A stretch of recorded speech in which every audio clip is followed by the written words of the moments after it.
খুলনা গিয়েছিলেন চিত্রনায়িকা আঁচল। তার গ্রামের বাড়ি খুলনায়, তাই সময় পেলে প্রাণের টানে ছুটে যান সেখানে। গ্রামেই কেটেছে তার ছোটবেলা। এবারের ঈদে আঁচল অভিনীত ছবি বড় পর্দায় না থাকলেও ছোট পর্দায় দর্শকরা তাকে দেখেছেন, কারণ তার অভিনীত হিমেল আশরাফ পরিচালিত সুলতানা বিবিয়ানা ছবিটি এবারের ঈদের বিশেষ অনুষ্ঠান মালায় এটিএন বাংলায় প্রচার হয়েছে। ঘরে বসে আত্মীয় স্বজনদের সঙ্গে ছবিটি উপভোগ করেছেন আঁচল।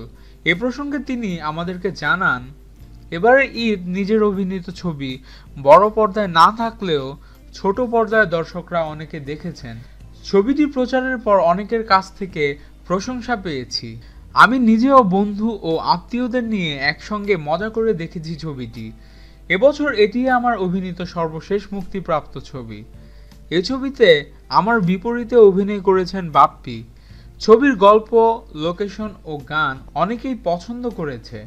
বর্তমানে আঁচলের হাতে দুটি ছবি রয়েছে, এগুলো হচ্ছে দাগ ও 1 কোটি টাকা। এর মধ্যে তারেক শিকদার পরিচালিত দাগ ছবির কাজ শেষ। এ ছবিটি নিয়ে আঁচল বলেন, এতে আমার চরিত্রের নাম নাবিলা। আমার বড় বোনের চরিত্রে অভিনয় করেছেন বিদ্যা সিনহা মিম। আমাদের 2 বোনের এক নায়ক, আর সেই নায়ক হচ্ছেন বাপ্পি। সিলেট ও শ্রীমঙ্গলের বেশ কিছু জায়গায় ছবিটির শুটিং হয়েছে।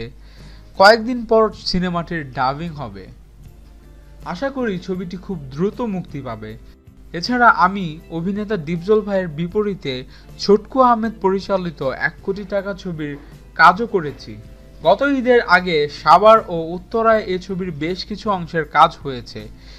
এর কাহিনী 1 কোটি টাকাকে ঘিরে। পুরো ছবিতে পরিবার ও একটি বাচ্চা মেয়ের গল্প থাকছে, আর সেই পরিবারের আমি একজন সদস্য। একটা লটারি পাওয়াকে কেন্দ্র করে ছবির গল্প এগিয়েছে। খুব শিগগিরই এই ছবির গানের কাজ শুরু হবে। শাকিব খান, বাপ্পি, শাহরিয়াজ ইমন সহ অনেক নায়কের বিপরীতে অভিনয় করেছেন আঁচল। গ্ল্যামার ও নাচের পারদর্শিতার কারণে অল্প সময়ে পেয়েছেন জনপ্রিয়তা। এ পর্যন্ত তার অভিনীত বেশ কিছু ছবি মুক্তি পেয়েছে। রাজু আহমেদের ভুল ছবি দিয়ে ক্যারিয়ার শুরু করেন এই অভিনেত্রী।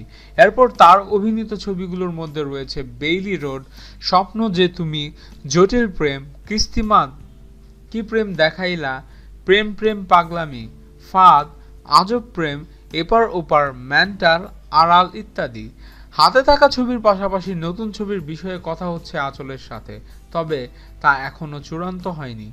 এ প্রসঙ্গে আঁচল বলেন, এখন তো সিনেমা ইন্ডাস্ট্রির ভেতরে অবস্থা ভালো না। বিশেষ করে সাকিব ভাইয়ের পিছনে শিল্পী সমিতির নেতারা কেন এভাবে লেগেছে বুঝলাম না। আমি তো মনে করি সাকিব ভাই ছাড়া গতি নেই, কারণ ইন্ডাস্ট্রিতে 10 বছরে এমন হিরো আসবে কিনা সন্দেহ আমার। আর সাকিব ভাইয়ের ছবি ছাড়া তো দর্শক তেমন কোনো ছবি দেখছে না। ইন্ডাস্ট্রি তো তিনি একরকম টিকিয়ে রেখেছেন। আমি যেসব প্রযোজকের ছবিতে আগে অভিনয় করেছি, তারাও তো নতুন ছবি প্রযোজনা করছেন না। এবার ঈদে মুক্তি পাওয়া নবাব ছবিটি দেখার ইচ্ছে আছে আমার। শুনেছি ছবিটি বেশ ভালো ব্যবসা করেছে। সত্যি বলতে বছরে বেশ কিছু ভালো ছবি দরকার। আঁচল ছোট পর্দায় আগে কাজ করলেও এখন করছেন না। আর এর কারণ জানতে চাইলে আঁচল বলেন, ছোট পর্দায় আগে কাজ করেছি, এখন আর করতে চাই না। মূলত চলচ্চিত্রে আসার আগে বিজ্ঞাপনে মডেল হিসাবে এবং নাটকে কাজ করেছি। নায়িকা হওয়ার পর ছোট পর্দায় নাটক কিংবা টেলিছবিতে আর কাজ করিনি।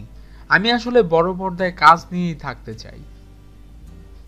আমাদের ভিডিও ভালো লেগে থাকলে অবশ্যই চ্যানেল সাবস্ক্রাইব করতে ভুলবেন না এবং আপনাদের যে কোনো মতামত আমাদের কমেন্টস করে জানান।